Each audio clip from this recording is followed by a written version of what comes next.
Hello guys, இப்போ நம்ம என்ன பார்க்க போறோம்னா, ட்ரீம் ஃபங்ஷன் எப்படி யூஸ் பண்ணலாம் அண்ட் ப்ராப்பர் ஃபங்ஷன் என்ன எப்படி யூஸ் பண்ணலாம்னு நம்ம பார்க்க போறோம்.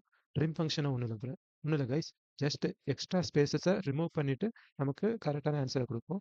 இப்போ நமக்கு இங்கே பாருங்க, இங்கே இவ்வளோ ஸ்பேஸ் இருக்கு அண்ட் இங்கே இவ்வளோ ஸ்பேஸ் இருக்கு. அதேமாதிரி ஒவ்வொரு செல்லையும் நமக்கு இவ்வளோ நிறைய ஏகப்பட்ட ஸ்பேஸ் இருக்கு. ஸோ அதை நம்ம ட்ரீம் ஃபங்ஷனை யூஸ் பண்ணி நம்ம ஸ்பேசஸை ரெடியூஸ் பண்ணி கரெக்டான லெவலில் கொண்டு வர போகிறோம். அதே மாதிரி ப்ராப்பர் ஃபங்க்ஷன் ஒன்றும் இல்லை ஃப்ரெண்ட்ஸ். இங்கே அப்பர் கேபிட்டல்னு சொல்லி எல்லாம் மிக்ஸ் ஆகிருக்கு. நமக்கு அப்பர் கேபிட்டல்ஸ் அப்பர் லெட்டர்னு சொல்லிட்டு ஒரே லெவலில் கொண்டு வர போகிறோம். ஸோ அதை யூஸ் பண்ணுறதுக்காக நம்ம ப்ராப்பர் ஃபங்க்ஷன் யூஸ் பண்ணிட்டு இருக்கோம். ஸோ நான் இப்போ ட்ரிம் ஃபங்க்ஷன் யூஸ் பண்ண போகிறேன். அதை எப்படி யூஸ் பண்ண போகிறேன், எப்படி கொண்டு வர போகிறேன்னு இப்போ பாருங்கள். ஜஸ்ட் நம்ம மற்ற ஃபங்க்ஷன் யூஸ் பண்ணுற மாதிரி தான் if function, if blank function, if error function, and function, or function அந்த மாதிரி தான் யூஸ் பண்ண போகிறோம். ஸோ ஈக்குவல் கொடுத்துடலாம், ட்ரிம் கொடுத்துட்றேன். செலக்ட் பண்ணுறதுக்கு எப்போவுமே டேப் யூஸ் பண்ணிவிடுங்க. என்ட்ரு அமுத்தாதீங்க, இன்னும் செலக்ட் ஆகாது. நீங்கள் செலக்ட் பண்ணணும்னா டேப் அழுத்திடுங்க. அண்ட் டெக்ஸ்ட்டை கொடுத்துட்றேன், க்ளோஸ் ப்ராக்கெட். இப்போ நமக்கு ஸ்பேஸ் எல்லாம் எக்ஸ்ட்ரா ஸ்பேஸ் எல்லாம் ரிமூவ் ஆகி கரெக்டான லெவலில் ஸ்பேஸ் கொடுத்து நமக்கு அந்த கேரக்டரையும் கொடுத்துருச்சு. ஸோ இப்போ மற்றதுக்கு அப்டேட் பண்ணுவோம்.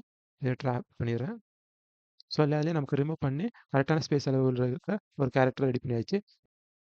லெட்டர்ஸ் வந்து அப்பர் லோவர்னு சொல்லி மிக்ஸ் ஆகிருக்கு. நமக்கு அப்பர் லெட்டர்ஸாகவே செலக்ட் பண்ணிப்போம். அதுக்கு நம்ம யூஸ் பண்ணுறது ப்ராப்பர் ஃபங்க்ஷன். செலக்ட் பண்ணுறதுக்கு எப்போவுமே டேப் யூஸ் பண்ணிடுங்க. டெக்ஸ்ட் கேட்குது, நம்ம டெக்ஸ்ட்டை செலக்ட் பண்ணிப்போம். இதை செலக்ட் பண்ணாலும் சரி, இதை செலக்ட் பண்ணாலும் சரி, அது உங்கள் சாய்ஸ். Close bracket. இப்போ நமக்கு லெட்டர்ஸ் வந்து அப்பர் அண்ட் லோயர்னு சொல்லி மிக்ஸ்டாக இருந்துச்சு. அதை நமக்கு ஒரே லெவலில் கொண்டு வந்துருக்குது. அதுக்கு யூஸ் பண்ணுறதுக்கு தான் நம்ம ப்ராப்பர் ஃபங்க்ஷன் யூஸ் பண்ணியிருக்கோம். ஸோ இதை ட்ராக் அண்ட் ட்ராப் பண்ணிடும். இந்த மாதிரி நமக்கு ஒரு டேட்டா செட் கொடுத்துட்டாங்கன்னா, அதில் கண்டிப்பாக இந்த மாதிரி ஸ்பேஸ் வந்து எக்ஸ்ட்ரா ஸ்பேஸ் கொடுத்துருக்கோம் அண்ட் லெட்டர்ஸ் வந்து அப்பர் அண்ட் லோயர்னு சொல்லி மிக்ஸ்டாக இருக்கும். ஸோ அதுக்காக யூஸ் பண்ணுறது தான் இந்த ட்ரீம் ஃபங்க்ஷனும் ப்ராப்பர் ஃபங்க்ஷனும்.